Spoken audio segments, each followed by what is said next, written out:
All right, friends, welcome to another exciting conversation. The scientific and technological advancements that humanity has achieved and continues to achieve at an incredible pace are a source of comfort, inspiration, and blessing for humankind.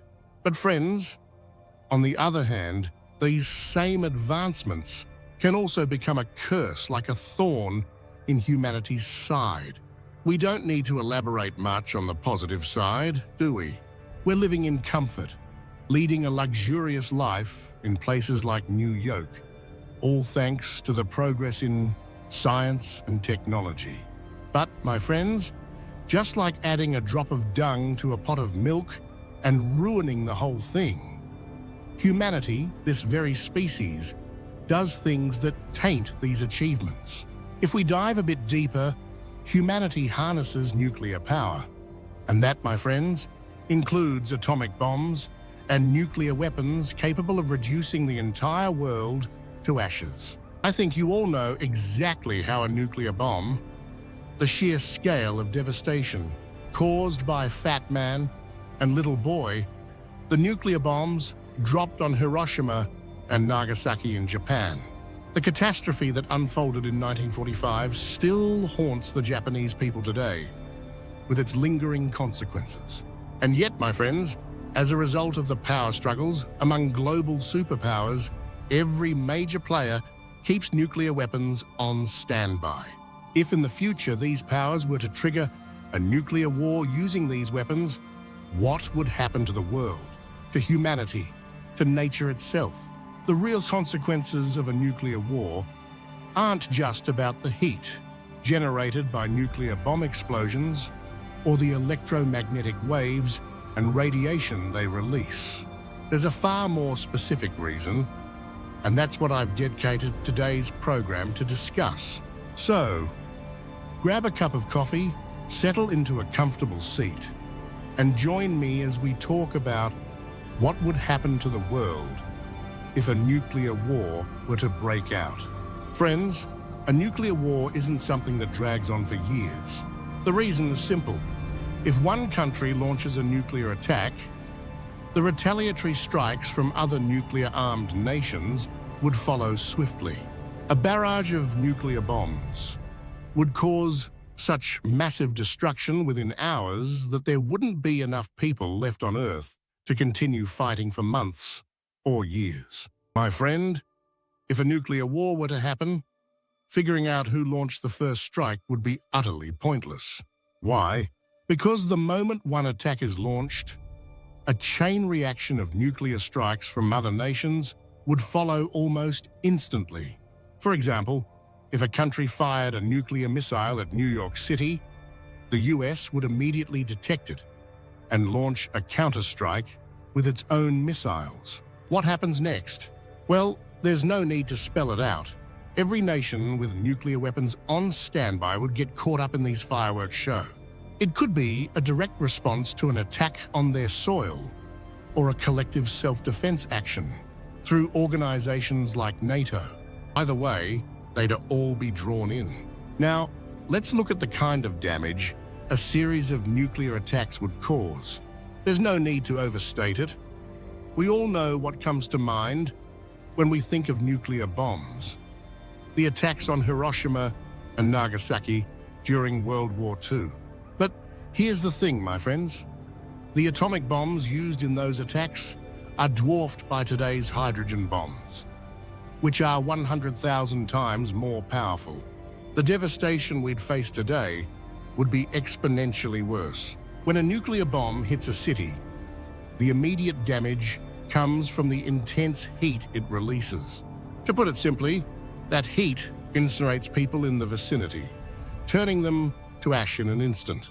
On top of that, the explosion generates an electromagnetic pulse, EMP, with the strength of tens of thousands of volts per second, frying software and electronics.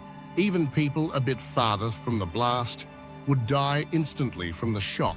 This EMP would also destroy communication lines, power grids, and all electronic devices, rendering them useless. Buildings in the area would collapse into rubble. Keep in mind, friends, we're not talking about a single nuclear strike on one city. We're talking about a global chain of nuclear attacks. Imagine multiple strikes hitting the same country in rapid succession. What would that look like?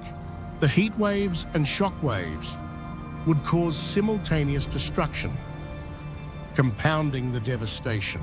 Let's revisit the moment a nuclear bomb detonates. The fireballs created don't just burn the people nearby, they vaporize them, set entire areas ablaze and keep going.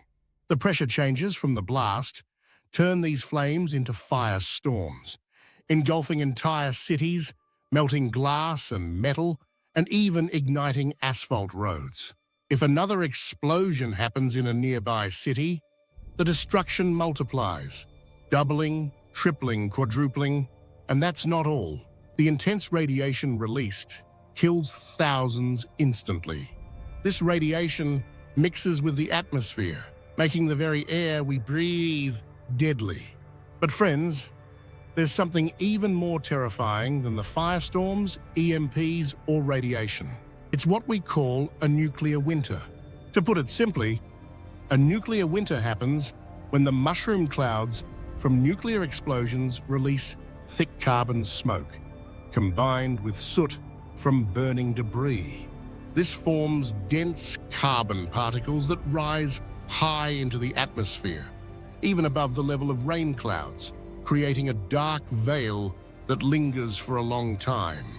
This veil blocks sunlight from reaching the Earth properly, causing global temperatures to plummet rapidly. If this persists for weeks, months, or even years, temperatures in places like Europe could drop to levels as cold as Alaska's freezing winters. This isn't limited to one country. It's a global phenomenon. By this point, the radiation from the blasts would have mixed with the air, soil, and water, poisoning everything. Food, water, and air would become toxic to humans. In a nuclear winter, it's not just the cold that kills. Research shows that up to 99% of the world's population could perish due to the immediate effects of the blasts, toxic gases, radiation, poisoned water, and the collapse of agriculture from acid rain and lack of sunlight. Food shortages and widespread disease would finish off most of the survivors. Friends, in a nuclear war, there's no winning side. It would wipe out humanity, destroy all life on Earth, and turn our planet into a barren, lifeless rock, a dead planet. That's why Robert Oppenheimer, the father of the atomic bomb, fought against the use of nuclear weapons after witnessing their consequences. So, friends, that's what we'd face if a nuclear war ever breaks out. World leaders need to fully grasp these consequences and ensure that nuclear weapons are never used. They must establish laws and exercise self-discipline to prevent this. But in the midst of global power struggles, whether these leaders will adhere to such discipline is the million-dollar question. If that discipline fails and a nuclear war erupts, it will mark the end of Earth, the end of humanity, and the end of life itself.